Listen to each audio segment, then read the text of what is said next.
شکر ادا کرتا ہوں کہ اس نے اس کے باوجود کہ پوری تیاری تھی وہاں مجھے بڑی دیر تک جیل میں رکھنے کی، اور کیسز تیار ہوئے تھے کہ ایک میں سے میں نے نکلنا تھا تو دوسرا کیس لگ جانا تھا، اور جب میں نکلنا بھی تھا وہاں سے، جب موزس ججز نے، اسلام آباد ہائی کورٹ نے جب انہوں نے مجھے بیل دے دی، تو پھر بھی باہر وہاں پولیس انتظار کر رہی تھی۔ ایم پی او، ایک ایم پی او چیز ہوتی ہے، مینٹیننس آف پبلک آرڈر، اس میں انہوں نے پکڑ لینا تھا۔ تو میں اللہ کا شکر ادا کرتا ہوں، اور میں اللہ کا شکر ادا یہ بھی کرتا ہوں کہ آج جو ہماری جمہوریت ہے وہ صرف ایک، میں بار بار کہتا ہوں کہ ایک چھوٹے سے دھاگے سے لٹک رہی ہے، اور وہ بچانے والا ہمیں اس جمہوریت کو وہ ہے ہماری عدلیہ، اور اس عدلیہ کے اوپر پوری طرح یہ مافیا واردات کر رہا ہے۔ تو میں پہلے تو اپنی قوم کو صرف یہ کہنا چاہتا ہوں کہ اپنے عدلیہ اور اپنے آئین کے ساتھ جڑ کے کھڑے ہو جائیں، کیونکہ کہیں انہوں نے یہ جو مافیا، میں مافیا کا لفظ استعمال کر رہا ہوں کہ صرف ذاتی مفاد کے لیے سب کچھ کر رہے ہیں، ان کا کوئی نیشنل انٹرسٹ نہیں ہے، کوئی اپنے پیسے بچا رہا ہے، کوئی اپنی کرسی بچا رہا ہے، لیکن ان کو فکر نہیں ہے کہ ملک ڈوبتا جا رہا ہے۔ تو یہ ایک راستے میں جو عدلیہ ان کو روک کے رکھا ہوا ہے، اور جس کی وجہ سے میں آج یہاں بیٹھا ہوا ہوں، اس کے اوپر اب پوری واردات ہے۔ یاد رکھیں، نواز شریف نے جب 2/3 اکثریت لے لی تو اس کے راستے میں صرف اس نے دیکھا عدلیہ ہے، ایک چیف جسٹس، ایک ایماندار دیانتدار چیف جسٹس، تو اس نے اس کو گوارا نہیں کیا، حملہ کیا سپریم کورٹ کے اوپر، اور ڈنڈوں سے چیف جسٹس کو، یعنی کبھی ایسی دنیا کی جمہوریت میں ایسا مناظر نہیں ہوئے کہ ڈنڈے مار کے اس چیف جسٹس کو اور ڈرا کے اس کو بگایا، اور پھر پیسے چلائے، بریف کیس جو مافیا آپریٹ کرتا ہے، یا ایلیمنیٹ کرتا ہے اور یا پھر خریدتا ہے۔ تو آزاد عدلیہ کو اس نے تباہ کیا، اور جب آزاد عدلیہ جاتی ہے تو یہ یاد رکھیں کہ اس ملک میں آپ کی آزادی چلی جاتی ہے، کیونکہ آزاد عدلیہ آئین کے مطابق آپ کے جو بنیادی حقوق ہیں، فنڈامنٹل رائٹس ہیں، ان کی حفاظت کرتی ہے۔ میں یہ بار بار آپ کو اس لیے بتاتا رہتا ہوں، میں خاص طور پہ جو مجھے امید ہے اپنے نوجوانوں سے، کہ آپ کو سمجھنا چاہیے کہ ہم کیوں ساری دنیا ہمارے سے آگے نکل گئی ہے، کیوں ہمارے اتنے برے حالات ہیں۔ بنیادی وجہ انصاف نہ ہونے کی ہے۔ تو میں یہ بار بار آپ کو سمجھاتا ہوں کہ 27 سال پہلے جب میں نے انصاف کی تحریک شروع کی تھی، مقصد ہی یہ تھا، انصاف ہوتا ہے، ملک آزاد ہوتا ہے، وہ ملک خوشحال ہوتا ہے۔ جس ملک کے اندر انصاف نہیں ہوتا، نہ وہ آزادی ہوتی ہے، نہ وہ جمہوریت ہوتی ہے، نہ وہ خوشحالی ہوتی ہے۔ تو اس وقت ساری قوم کو کھڑا ہونا چاہیے اپنی عدلیہ کے ساتھ، اور میں ان کا خاص طور پہ شکر گزار ہوں کہ جس طرح انہوں نے قانون کے مطابق جو بوگس کیسز میرے اوپر بنائے ہوئے ہیں، ایک کے بعد دوسرا 145 کیسز بنائے ہوئے ہیں، عدلیہ ایک ہی جگہ ہم جاتے ہیں امید لے کے، اور وہ اللہ کا شکر ہے کہ انہوں نے مجھے جیل میں سے بچایا۔ اس کے بعد میں جو پبلک نکلی، اور میں بات کر رہا ہوں جو پرامن پبلک نکلی، کیونکہ میرے ساتھ جو میرے چاہنے والے، میرے جو ووٹرز ہیں، جو میرے ساتھ جو میرے کارکن ہیں، یہ ہمیشہ 27 سال ہمیشہ ہم پرامن رہے ہیں۔ ہم نے کبھی، جتنی بھی ہمارے اشتعال ڈالا جائے، کوشش کی جائے کہ ہم کسی طرح پرووک ہوں اور ہم کچھ غلط کریں، میں فخر سے کہتا ہوں کہ 27 سال کی سیاست میں ہمیشہ ہم پرامن رہے ہیں۔ مجھے 25 مئی کبھی نہیں بھولے گا پچھلے سال، اور جب یہ امپورٹڈ حکومت اور ان کے ہینڈلرز جو ہیں، انہوں نے پیچھے سے زور لگایا تھا پولیس کو، کیونکہ ہم نے جب بعد میں مجھ سے پوچھا، کیونکہ ہماری پنجاب میں گورنمنٹ تھی، تو ہم نے پوچھا کہ تم نے حرکتیں کی تھی، انہوں نے کہا جی پیچھے سے آرڈر تھے، وہ چڑیا گھر سے آرڈر آتے تھے تو وہ ہمیں حکم کرتے تھے۔ میں کہا تم لوگوں کے گھروں میں 3 بجے گھس کے تم نے جو حرکتیں کی، لوگوں کو اٹھایا، جو مارا، نہ چادر نہ چار دیواری نہ عورتوں کی پرواہ کی۔ تو میں نے ان سے پوچھا کہ کیا آپ کو کوئی شرم نہیں آئی؟ کوئی آپ کا تو کام ہے قانون کے مطابق چلنا۔ کہتے جی نوکری کا سوال ہے، حکم آتا ہے وہاں سے، ماننا پڑتا ہے جو کہ پیچھے سے حکم آتا ہے ہینڈلرز کا۔ تو ہمارے پر ظلم ہوا۔ 26 کو صبح کو میں نے وہاں دھرنا دینا تھا اسلام آباد میں نے دھرنا ختم کیا اسی وقت، کیونکہ مجھے پتا تھا کہ لوگوں کو غصہ تھا اس وقت، جس طرح انہوں نے شیلنگ کی، فیملیز پہ شیلنگ کی، لوگوں کے گھروں میں گھسے۔ مجھے پتا تھا انتشار کی طرف جانا ہے۔ سب کو پتا ہے کہ میں نے 26 کی صبح کو جیسی میں اسلام آباد ابھی ڈی چوک بھی نہیں پہنچا، میں نے کہا ختم۔ اس کے بعد مجھے گولیاں لگتی ہیں، قتل کرنا، مجھے پتا تھا، پہلے سے پلان بنا ہوا تھا۔ میں کئی دفعہ آپ کو بتا چکا ہوں کون کون اس کے اندر ملوث تھا۔ مجھے سارے جو فنکار، جو اداکار اس کے اندر تھی، مجھے سب کے نام پتا ہے، اوپر سے لے کے نیچے تک۔ جتنے ہم سمجھتے ہیں کہ وہ ایک کا نام جو لیتا ہوں، اس سے بھی اوپر کا بھی مجھے پتا ہے کہ اس نے گو ہیڈ، گرین لائٹ کس نے دی تھی، کون اوپر 2 لوگ تھے جنہوں نے اس کو، اس آدمی کو گرین لائٹ دی تھی، اور پھر ان کے ساتھ وہ جو سویلین ملا ہوا تھا، جو رانا ثناء اللہ اور وہ شہباز شریف۔ مجھے جب گولی لگتی ہے، کیا میں نہیں، جو ایک قتل اللہ بچاتا ہے مجھے، کیا تب انتشار نہیں ہونا چاہیے تھا؟ تب کیوں نہیں توڑ پھوڑ ہوئی؟ تب کیوں نہیں گراؤ جھلاؤ یہ جو ہوا ہے؟ کچھ نہیں ہوا، کیونکہ یہ میرا فلسفہ نہیں ہے۔ میں یہ سمجھتا ہوں کہ اگر آپ اپنی پارٹی کو اس طرف لگا دیتے ہیں، اگر پارٹی، ایک دفعہ پارٹی کو خون لگ جاتا ہے، جس طرح ہم جب کراچی میں پارٹی بنانے لگے تو انہوں نے کہا جی یہاں تو اگر آپ نے پارٹی بنانی ہے تو آپ کو ملیٹنٹ ونگ بنانا پڑے گا، کیونکہ ایم کیو ایم کے پاس ملیٹنٹ ونگ ہے، باقی بھی جماعتیں ان کے سامنے، سب کے پاس انہوں نے مسلح لوگوں کو رکھا ہوا ہے، آپ بھی رکھیں۔ یہ آج سے 25 سال پہلے کی بات ہے۔ میں نے تب ان کو سمجھایا کہ جس وقت آپ اپنی پارٹی میں مسلح لوگوں کو رکھتے ہیں، اس وقت آپ کی پارٹی کی ساری فطرت ہی بدل جاتی ہے۔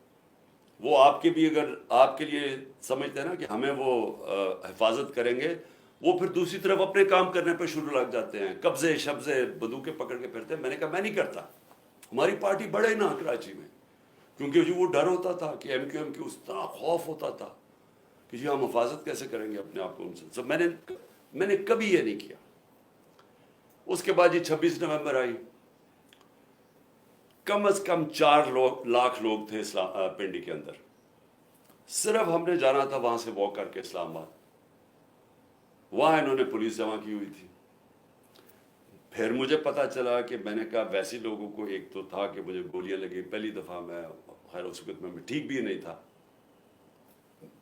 وہی کال آف کر دیا، واپس آ گیا وہاں سے۔ لوگ مایوس ہوئے کہ جی آپ بہت سارے تیار ہوئے تھے اسلام آباد جانے کے لیے، کیونکہ 3 دفعہ ہمارے خلاف دھرنے دیے گئے تھے یہ پی ڈی ایم کے لوگوں نے، ایک ایف آئی آر نہیں کاٹی تھی کسی کے اوپر۔ موقع دیا، آئیں جی آئے بے شک۔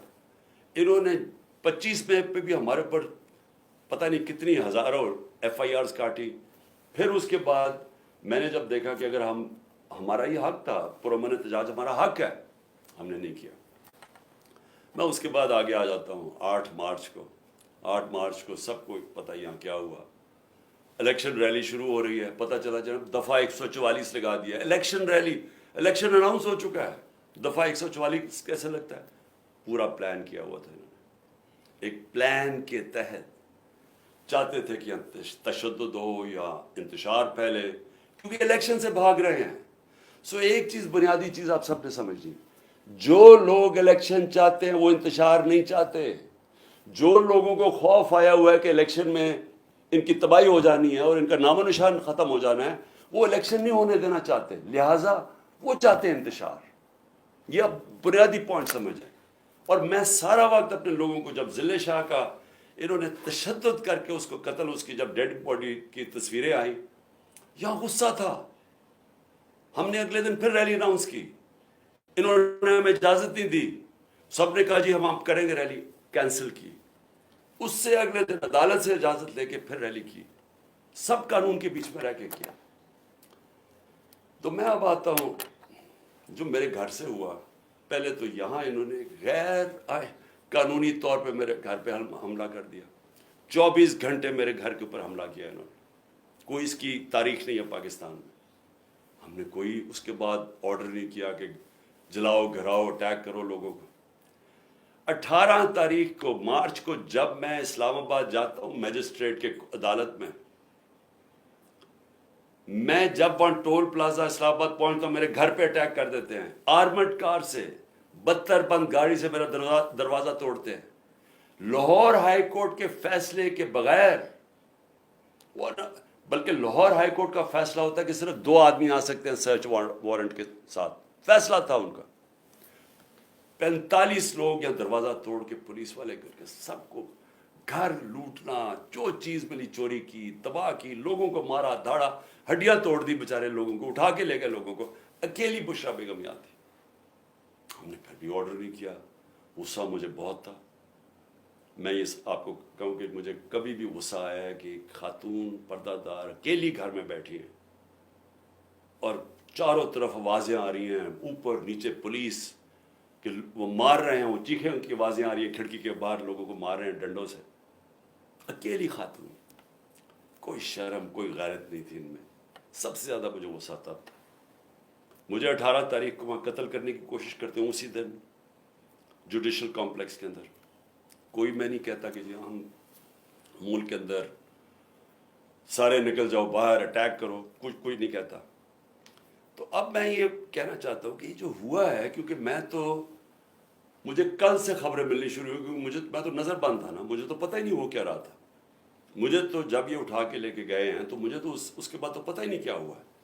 تو کل سے آج تک، اب آج بھی دن کو مجھے دیر بھی ہوئی آپ کے پاس آنے کی، کہ میں فیکٹس لے رہا تھا کہ یہ ہوا کیا ہے، کہ ہمارے یہ تو ہم ہیں ہی نہیں.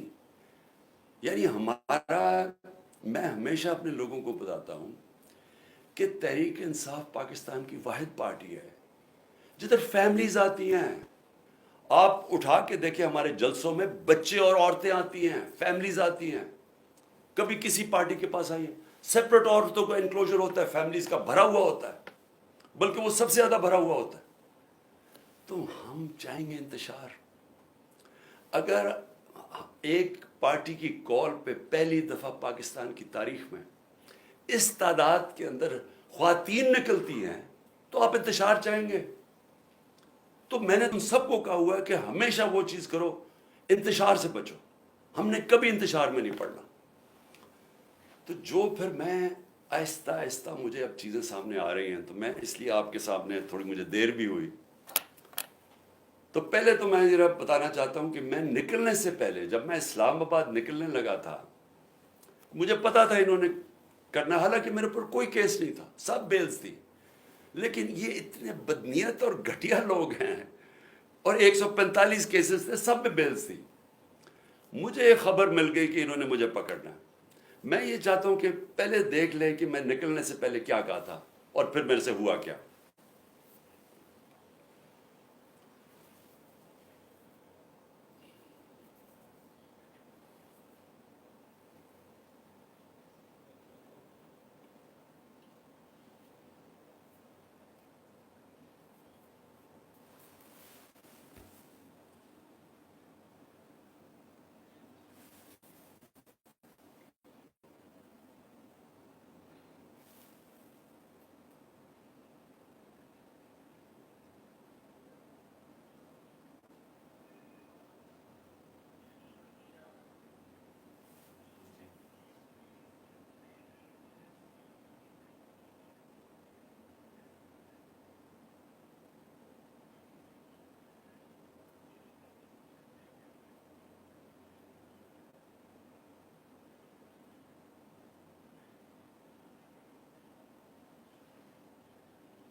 تو اب آپ دیکھیں کہ چلنے سے پہلے میں کہہ رہا ہوں کہ دیکھیں آپ ہمیں وارنٹ دکھائیں، اور لیکن وہ رینجرز کا کیا کام تھا؟ یہ تو پولیس کو آنا چاہیے تھا، فوج کا یہ کام تھا کرنے کے لیے. اور اس کے بعد دروازے توڑ کے لوگوں کو مارا، زخمی کیا انہوں نے، میرے سر پہ مارا انہوں نے، اور اس کے بعد اس طرح لے کے گئے کہ ساری دنیا نے دیکھا کہ ایک پاکستان کی سب سے بڑی پارٹی کا سربراہ، وہ پاکستانی جس کو ساری دنیا اور پاکستان 50 سال سے جانتا ہے، پہلے کرکٹ سے مجھے 20 سال جانتے تھے، جو پاکستان کی تاریخ کا سب سے بڑا خیراتی کام کیے ہیں، جس نے بڑے خیراتی ادارے دنیا میں اور ہوتا ہے، نوبیل پرائز ملتا انہی کے اوپر، 2 بڑے کینسر ہاسپٹل، تیسرا بن رہا ہے، 1 یونیورسٹی، سب خیراتی، اور پھر القادر جس کے اوپر میں بعد میں آتا ہوں، تو اس کو اس طرح پکڑ کے جس نے اپنی ساری 50 سال کا جو پبلک لائف ہے ایک کرمنل کیس نہیں تھا، تو پچھلے چند مہینے کے اندر 145 کیسز کر دیے، دہشت گردی کے، غداری کے، کہ کسی کو ڈرٹی ہیری کہہ دیا، اور سائیکوپیتھ غداری، ملک سے غداری ہو گئی، جو یعنی ایک دن میں 15 کرمنل کیس، بڑا سے بڑا بھی جو ہوتا ہے ڈکیت یا کیا کہیں وہ مجرم، وہ بھی 15 ایک دن میں کیسز، وہ کرمنل کرائمز نہیں کر سکتا۔ اور پھر اس کے بعد یہ ساری دنیا کے سامنے جو انہوں نے مجھے ذلیل کیا، چلے اللہ کے ہاتھ میں ذلت ہے، لیکن اس کا میسج کیا گئی؟ کیا آپ کا خیال ہے کہ پاکستانی قوم یہ سمجھ جائے گی کہ کیونکہ آپ مجھے اس طرح پکڑ کہ میں واقعی کرپشن میں نے کوئی کرپشن کیا؟ اور میں یہاں سب کو بتانا چاہتا ہوں کہ میرے اوپر کیس کیا تھا، یہ ذرا سمجھ جائے کیس کیا تھا۔ میں نے فیصلہ کیا کہ جب میں پرائم منسٹر بنا کہ میں نے اس ملک کے اندر سیرت نبی کو پروموٹ کرنا ہے، کیونکہ ہماری اخلاقیات تباہ ہو چکی ہے، ہماری موریلٹی گر چکی ہے، موریلٹی گری ہوئی ہے، تو اس طرح کے چور و چکے سارے ملک کے اوپر بیٹھے ہوئے ہیں، ایک سے ایک بڑا مجرم جرائم پیشہ آدمی آج ملک کے اوپر بیٹھ گیا ہے۔ تو جب آپ کی ملک کی اخلاقیات ختم ہوتی ہے، ملک تباہ ہو جاتا ہے۔ میرا القادر یونیورسٹی کا مقصد بنانے کا تھا کیا کہ اس ملک کے اندر ایک نئی لیڈرشپ پیدا ہو، جو کہ سیرت نبی کے اوپر، جو دنیا کی تاریخ کا سب سے عظیم لیڈر تھے، ان کی کوالٹیز آئیں ان کے اندر، کہ وہ کیا ان کے اندر کوالٹیز تھی کہ انہوں نے ساری دنیا کا نقشہ بدل دیا، اور کیوں اللہ حکم کرتا ان کی سنت پہ چلو۔ تو وہ مقصد وہ طور پر صوفیزم اور روحانیات کے اوپر، اور اس کے علاوہ ٹیکنالوجی پڑھائی جائے گا، تو یہ مقصد تھا اس کا۔ تو یہ فیصلہ ہوتا ہے دسمبر 2018، یہ ذرا آپ سنتے رہیں۔ ایک سپانسر آتا ہے، وہ کہتا ہے میں بنانے کے لیے تیار ہوں۔